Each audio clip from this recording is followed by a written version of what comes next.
Could you not only survive but thrive on $10 a week for groceries? Yes, you can.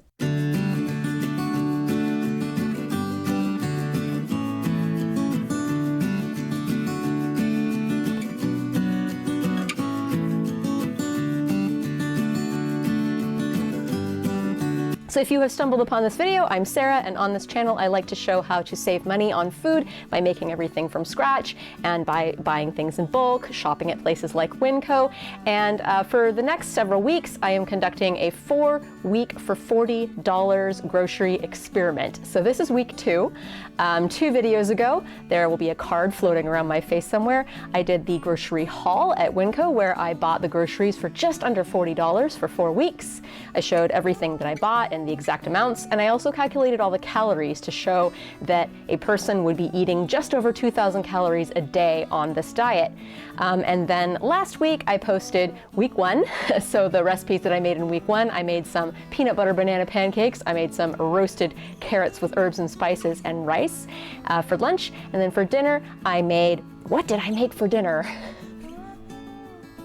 I made a fresh pasta with flour and eggs from scratch with some cabbage and some oil and some spices. So that was week 1. Check that out if you haven't seen it already. And this is week 2, in which I'm going to be showing you how to make for breakfast rice pudding, and for lunch curried lentils with homemade roti, and for dinner fried rice. And I'm going to show you all how I did that now. For my breakfasts for week 2, I'm going to be making rice pudding. I've made this on a different budgeting video, but in the last one I used leftover rice, but I don't have leftover rice. I mean, I do actually have a little bit of leftover rice, but I'm going to use that in a different dish. Anyway, so I'm just going to start with raw rice, and I'm going to use the rest of this bag of rice. I don't remember how much it is, so I'll put the number up in the screen somewhere. I'm going to use all of the cinnamon that I bought. And I'm going to use all of the sugar that I bought, pinch of salt, and 12 cups of milk. This is 8 cups so far. And here's the remaining 4 cups. I'm just going to pour that into my Dutch oven preemptively. This is a giant batch of rice pudding, and I have like a cup of milk left, which I'm going to use in one of the recipes for week 3. I'm going to be making that at the very beginning of week 3. So this gallon of milk only is going to be in my fridge for 2 weeks total, so it won't go bad. So pinch of salt, all of the cinnamon, all of the sugar. So before I poured all of the sugar into the rice pudding, I did save out about 3 tablespoons of sugar. I'm going to need this in week 3. And all of the rice. And just stir to incorporate, and you basically just gently simmer this, stirring occasionally. You can cover it, you can uncover it. I would cover it a little bit, like until the rice is cooked, and then uncover it once the rice has cooked, and then like stir it to develop the starches and to evaporate some of the milk off. It really depends on how thick or thin you like your rice pudding. So, about 20 minutes to cook the rice, and then another 10 to 20 minutes to kind of stir it around and evaporate it to the consistency you like, and that's it. That's rice pudding. And after about 40 minutes, woo, you fog up your camera lens. It's done! And super foggy. And behold, its creamy, ricey, cinnamony goodness. This is just so comforting. I usually prefer more spices in it and vanilla and some dried fruit, but plain like this is just so nice too. Warm is nice, cold is nice. Rice pudding is just a really good, cheap, and tasty food.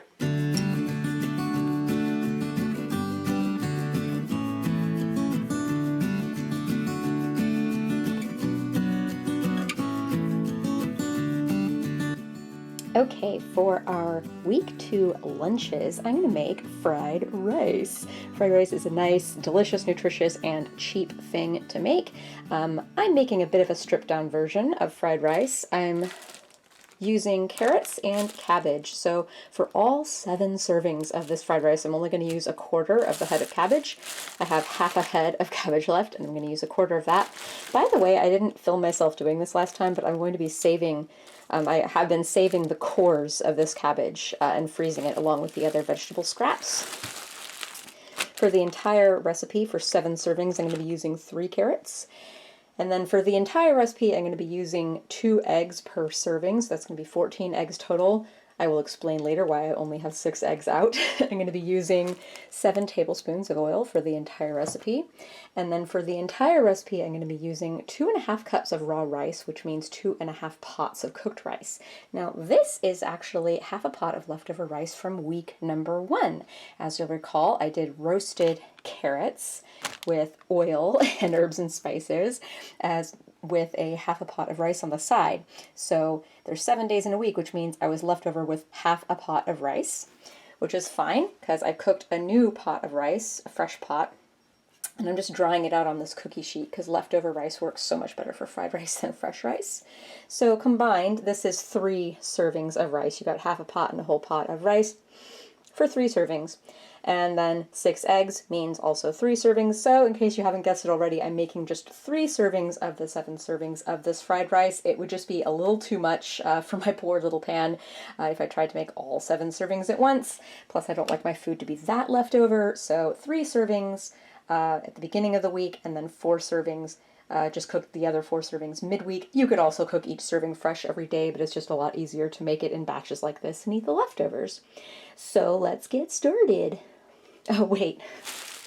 And for my seasonings, this is one area where I'm really cutting down. Usually I like to use like Chinese 5-spice and pepper and like sesame oil and soy sauce and like garlic and all kinds of other things, but that's too expensive, so I'm just using a little black pepper, coriander, which is like one of the main seasonings in Chinese 5-spice. This is about a tablespoon, and I'm going to use the whole thing, and some salt, unfortunately, because I can't get soy sauce in bulk, but soy sauce is actually a pretty good value, so if you're not on this weird restricted plan that I have where you have to like use up 100% of everything you buy or whatever, then go ahead and buy a bottle of soy sauce and use like a tablespoon of that. It makes it taste so much better.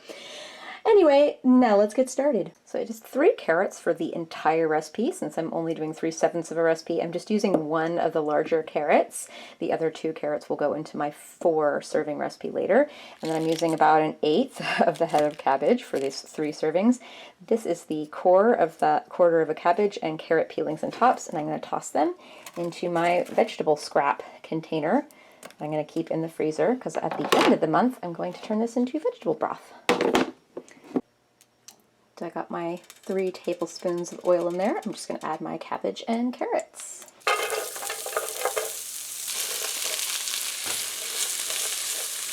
I'm just going to sweat these a little bit, get some of the water out, cook them a little bit. And then it'll come together pretty quickly after that. So I have my 6 eggs in a bowl, and I'm just going to add a little salt to them right now. It helps break down the proteins. And I'm going to give them a whip. Okay, the vegetables have reduced a bit and they're even starting to brown a little bit. So I'm just going to make a little, my stove tilts a little bit. All cheap electric stoves kind of tilt a little bit, so I'm making it so that the grease can tilt to one side of the pan, and that's where I'm going to dump my eggs. It's okay if the eggs get kind of mixed up with the vegetables here, but I prefer to keep them as separate as I can while I basically make scrambled eggs in one side of the pan. Then after these eggs have mostly set up, I'm going to add the rice. Okay, as you can see, the eggs are mostly set up here, so I'm going to add the rice. Ooh, there's so much. I'm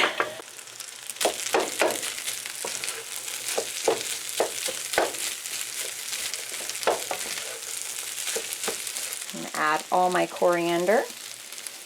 That's going to help it a lot. Oh crap, I had to save half of that for the next batch. Hey, it's still on the back of the spoon. I can salvage it. Okay, well, the next batch will just be a little less coriander-y, unfortunately. Also going to add some pepper.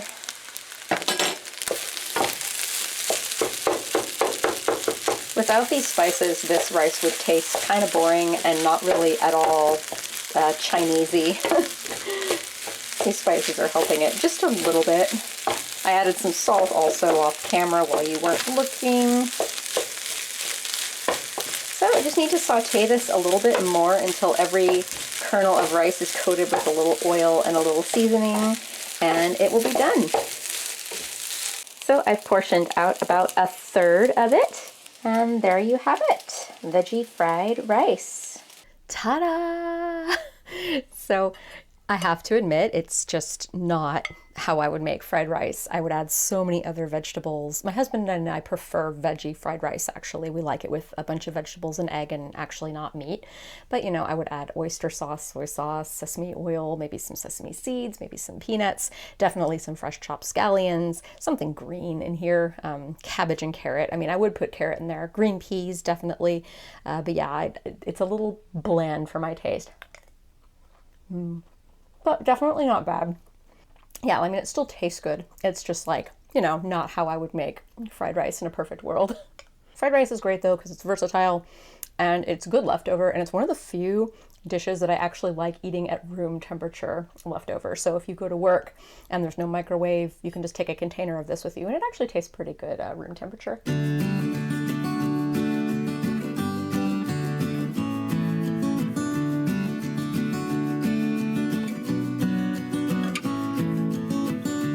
And welcome to dinner. For this week's dinners, all 7 of them, I'm going to be using all 4 cups of this whole wheat flour, all 2 and a little bit more than 2 cups of these lentils, this whole onion, 3 carrots, all of this couple tablespoons of curry powder, and some salt, as well as about 6 tablespoons of oil. So I have just cut the tops and bottoms off of the carrots. I'm not going to bother peeling them because I can't find my vegetable peeler and I don't feel like looking for it. So these tops, instead of throwing them away, I'm putting them in my container of vegetable scraps that I'm keeping in the freezer. I'm going to turn this into a vegetable broth at the end of the month for the final week. And the same goes for these onion tops and bottoms. And then as for this onion, the outer layer here, it has a lot of really nice onion flavor, but it's really way too fibrous to eat, especially this part right here. You might be able to see it's a little brown. It's kind of like the onion skin. So I'm also going to remove this outer layer and put it with my scraps for the freezer.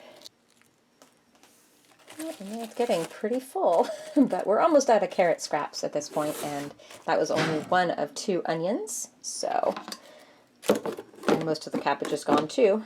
That'll do. So I've got my onion chopped up and my carrots diced up, and in case you haven't figured it out by now, I'm going to make curried lentils. This is sort of a take on the Northern Indian dal.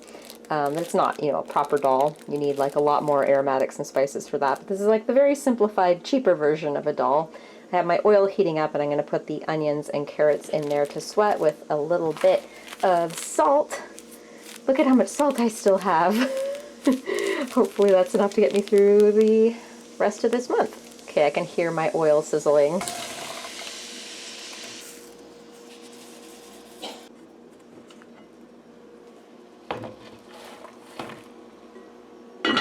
That'll help them sweat a little bit.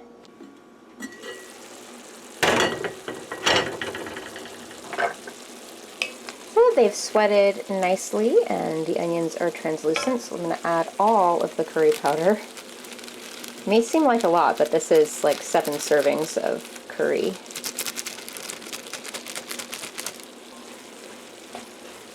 Oh, it smells so good.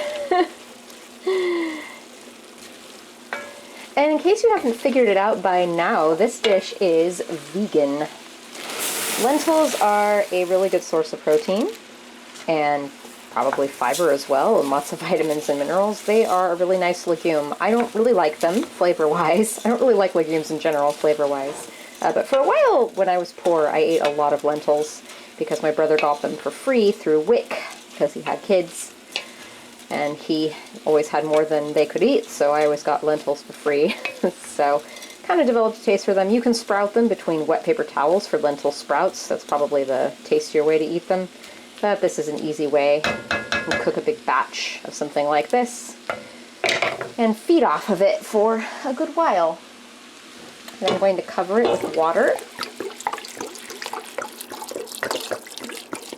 And lentils are generally cheaper than the cheapest beans too, so they're just a really all-around good thing to eat if you don't have a lot of money. Anyway, this will take about 1 to 2 hours to cook. So now to go with our curried lentils and vegetables, I'm going to make some roti. Now this is actually a northern Indian flatbread. You may have heard of naan if you go to Indian restaurants. Roti is the northern Indian version, and it's made with whole wheat flour and water and salt, and that's it. I ate this a lot as a kid without actually knowing it was roti. I thought that it was just whole wheat flour tortillas. Anyway, I'm making half a recipe right now. I'm only using half of the flour that I bought. So I did a little bit shy of 2 cups right there because I want to have some left over at the end to incorporate when I'm rolling it as needed. So the general ratio is 2 cups of whole wheat flour to 1 cup of water. I'm not going to put all of it in just yet. Let's see what we're dealing with first. So good strategy is to mix it with a spoon first. Yeah, it looks like it might not need that last 1/4 cup of water or so. It's very humid in Washington. I'm running out of clean cutting boards, my last clean cutting board. So once it comes together,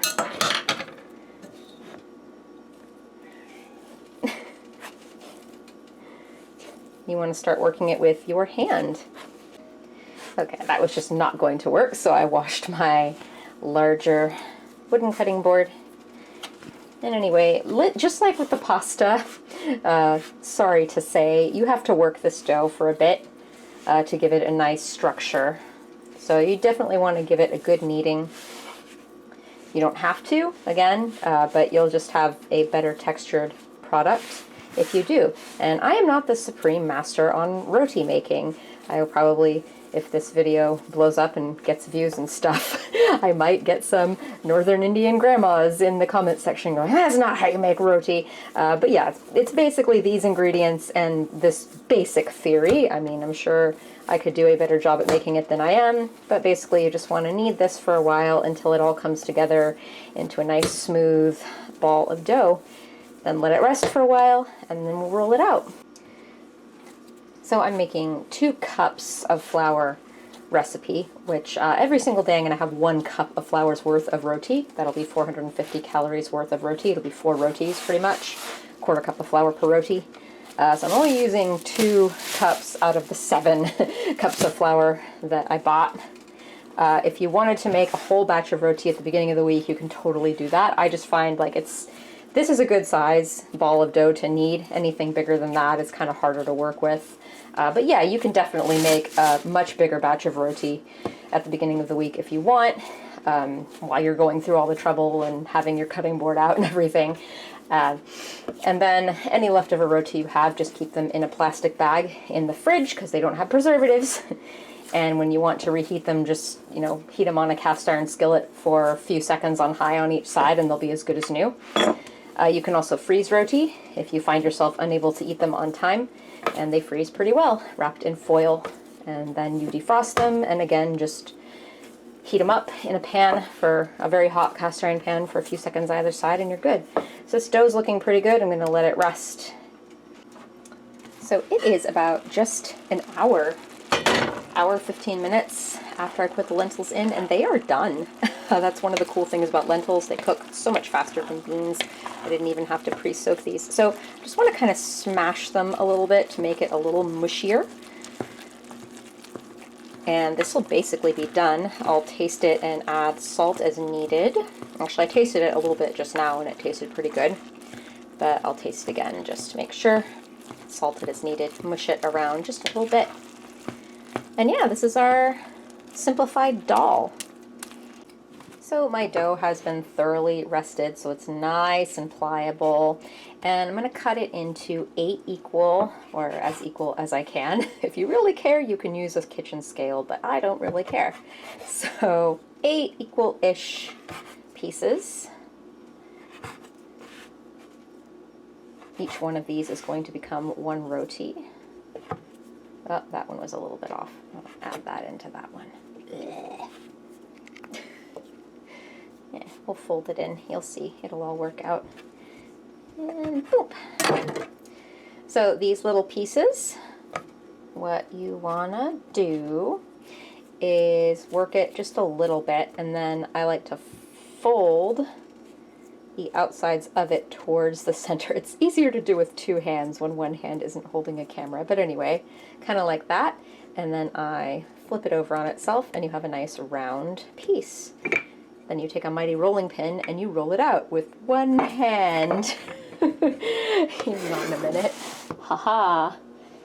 Use a measuring cup as a prop for your camera, and then use both hands to roll it out.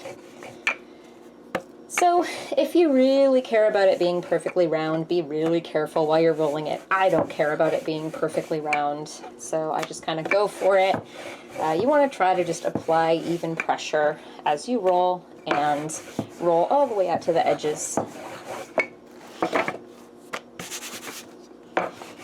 Make sure there aren't any little bits of the roti that are thicker than other bits of the roti. And there you go. A roti. So these are all of my raw roti. I have them just sitting here in a little stack on a plate. And I am heating up this cast iron skillet. If you don't have a cast iron skillet, get one. You can usually find them at thrift stores for like pretty cheap, like just a couple bucks. This one is an heirloom. It was my grandma's. That's usually how one gets cast ironware, is it's handed down, and for good reason. It's just so durable, and yeah, like they last forever and they're wonderful, so invest in cast iron. Anyway, I'm just getting it nice and hot and we'll cook the roti on that. And while I'm cooking them, I have ready a plate with, this is like an old tank top that I cut up that had holes in it, but I'm using it as a dishcloth now, so yay, recycling. Anyway, I'm gonna have that ready. The roti, when they're cooked, they're gonna go in here, and then I'm gonna cover them up with the other side of this towel so that they will steam and not dry out. Okay, I don't know if you can see it very well, but little wisps of smoke are coming up from the pan, so it's time to start cooking our rotis.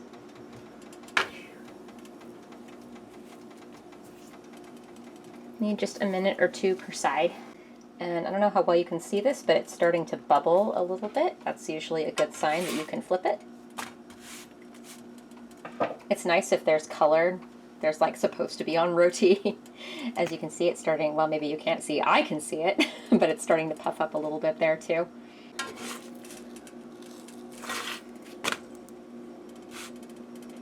And incidentally, if you're gonna eat, you know, some of these roti are gonna be eaten leftover. Some of the ones that I'm gonna eat leftover, I like to kind of undercook a little bit so that when I reheat them in the pan, they don't get too overcooked. If you have time to make the dough, like all of the dough one day, but you don't have time to cook up all the roti in one day, then you can make the dough and like keep the dough that you don't use in your fridge in a plastic bag or in a container, and then take it out and use it as needed. It might look a little bit different in color, but it's fine. So this is 7 servings. I'm going to want to get a 7th.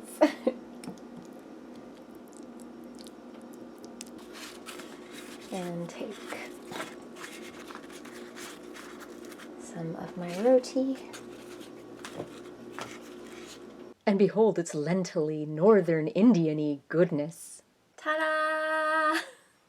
So, it smells so good. I love curry. Even like, you know, curry powder, which, like, if you ask an Indian person from India, I had an Indian friend from India in junior high and high school, and I mentioned curry powder to her, and she had no idea what I was talking about, because, you know, they don't really have that.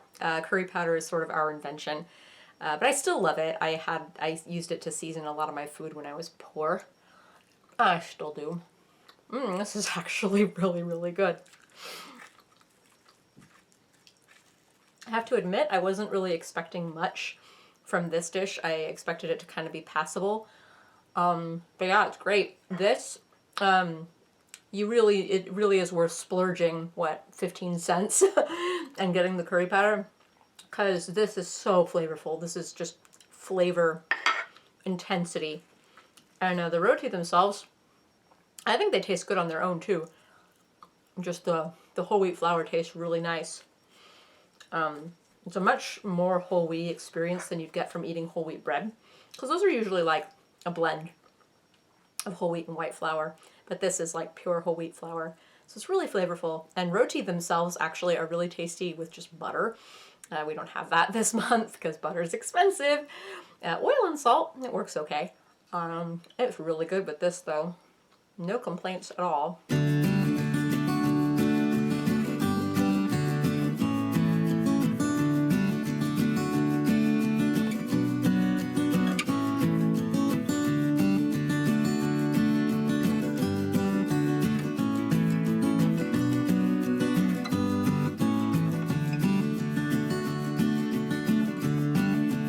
So there you have it, 3 pretty nice meals for the week and only about $10. Now remember, this is a $40 for 4-week total experiment. I remember for week 1, it was $10.04. Oh no, I went 4 cents over $10. So if I'm a little bit over or a little bit under $10, the entire 4-week period averages out to a little bit under $10 per week. Over the entire 4-week period, every day averages out to about 2,000 calories. So I was 1,900 calories a day in week 1. It wasn't quite 2,000 calories for week 2, but weeks 3 and 4, everything's gonna average out as you will see. So my favorite dish for this week, every week I've been choosing like an MVP dish. This week my favorite dish was, hands down, no contest, the curried lentils with roti. Like I said, when I was poorer, in my poorer days, when I was like living in a garage and eating free food from my brother who also got it for free because he was on WIC. Yeah, like I ate lentils a lot when I was poorer, and so I got kind of tired of them. I never really liked them much to begin with. I'm not a fan of legumes. Don't like the texture, don't like the flavor. But these curried lentils were actually quite good. It's amazing what curry powder can do. And curry powder, of all the spices, I noticed it was one of the cheaper ones at Winco. And I think, yeah, in general, when I've seen it even at grocery stores, which by the way, you should never buy your spices at grocery stores. That is such a huge ripoff. Always buy them in bulk or online or something where it's cheaper. But anyway, I digress. Curry powder, even if you buy it at like a more expensive place like Safeway for some reason, it's still one of the cheaper spices. So curry powder is definitely a really good spice to include in your repertoire, and it's really satisfying. Just with the carrots and the onion, like I wish I could have put some more spices in there. I wish I could have put some more vegetables in there. I wish I could have used broth instead of water, for example, but it was still really incredibly flavorful, just surprisingly flavorful for what it was. And the homemade roti, again, I used to eat those a lot as a kid, as a snack. I didn't realize that they were roti. I didn't realize they were Indian. It was just like, oh, whole wheat flour tortillas, but they're really tasty and really delicious and also quite cheap. What am I gonna make for week number 3? Tune in next week to find out.